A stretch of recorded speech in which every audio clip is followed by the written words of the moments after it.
यह कहानी पत्नी की ओर से पति के समझने या समझे जाने पर। जो पत्नी महसूस करती है उसे पति ने जब जाना तब देर होने लगी थी। देर हुई तो नहीं ना? करवा चौथ के अवसर पर जीवन संगिनी को समझने का एक कथानुमा प्रयास। तुम्हारी प्लेटलेट्स गिर रही थीं और उल्टियां भी हो चुकी थीं। आईसीयू में थी। थैंक गॉड बच्चे वक्त रहते अस्पताल ले आए, वरना ड्यूटी डॉक्टर मेरी तरफ हिकारत से देख रहे थे। मैं किसी अजनबी सा शून्य में खो गया। तुमने कभी अपनी बीमारी, दर्द, तकलीफ को मेरे सामने नहीं दिखाया और ना ही काम करने में लापरवाही की, और मैं यही समझता रहा कि सब ठीक है। शादी के बाद से ही तुम्हारी यह सपनों को मुट्ठी में कैद करने की बातें मुझे बचकानी बेबुनियाद लगती। रियल लाइफ से दूर की बातें। कभी तुम्हारे साथ उड़ने की कोशिश नहीं की मैंने। तुमने घर बाहर की जिम्मेदारी से मुझे मुक्त कर दिया तो मैं आराम मतलब होता चला गया। चाय, टॉवेल, कपड़े, खाना सब हाथ में देती तुम। जब मैं ऑफिस से घर आता चाय पिलाती और मैं अपने दोस्तों से मिलने निकल जाता। उस दिन मुझे बुखार था तो मेरी तीमारदारी में लग गई थी।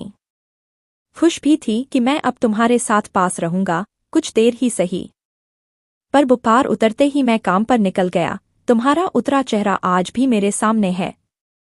मुझे सब ढकोसला लगता, टेंशन लेना, परेशान होना, बच्चों को एक्स्ट्रा एक्टिविटी में भाग दिलाना, उनके लिए भाग दौड़ करना। तुम अपने सपनों व भावनाओं को मारकर मेरे साथ हर क्षण खुशी से बिताना चाहती थी। निर्विकार सा मैं काम में ही डूबा रहता, या कभी समय मिला भी तो मित्र, नाते, रिश्तेदार ही मेरे लिए विशेष रहे। तुम मुझे मेरी जिम्मेदारी समझाती, कभी झुंझला कर लड़ भी पड़ती थी, पर 2 ही मिनट बाद मेरी टाई ठीक करने लगती।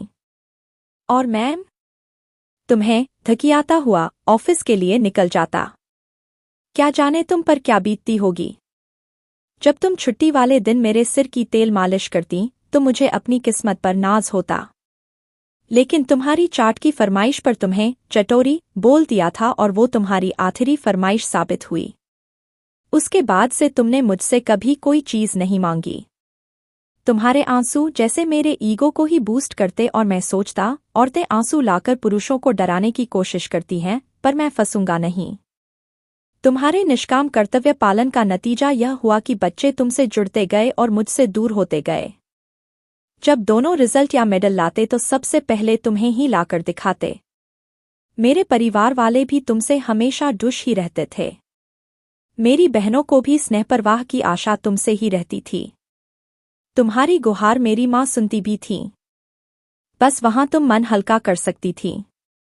मेरी निष्ठुरता से उबरने के लिए तुमने अपनी किट्टी पार्टियां भी शुरू कर दी, लेकिन मुझे यह सब भी बर्दाश्त नहीं होता था, क्योंकि मुझे यह बेवजह समय और पैसे की बर्बादी लगती।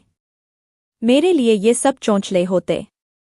परिणाम वही हुआ। प्रौढ़ावस्था में मैं अकेला तथा तिरस्कृत महसूस करने लगा और बच्चों के साथ तुम और मजबूत हो चुकी थी, फिर भी मेरी परवाह थी तुम्हें। अब बस यह अंतर आ चुका था कि जिस सानिध्य के लिए तुम तरसती थी उसके लिए अब मैं तरसने लगा, क्योंकि जब भी मैं चाहता तुम मेरे आसपास रहो। तुम किशोर हो रहे बच्चों से घिरी उनकी कोई समस्या सुलझा रही होती। अब बच्चे भी अपनी अपनी जॉब में दुश हैं। इतने सालों की चुप्पी या यूं कहें तिरस्कार से तुम बुध को सिमटा चुकी थीं। तुम्हें 3 दिन से चढ़ रहे बुखार को भी मैं देख नहीं पाया, व जब रविवार को बेटा घर आया तो उसने तुम्हें एडमिट करवाया।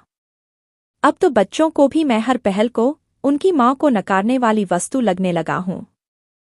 लेकिन मैं जानता हूँ कि तुम मुझे अकेला छोड़कर नहीं जाओगी। जिंदगी भर मैं बुध को तृप्त समझता रहा और तुम तृषित रहीं। आज मैं तृषित हूँ, तुम तृप्त दिखाई दे रही हो।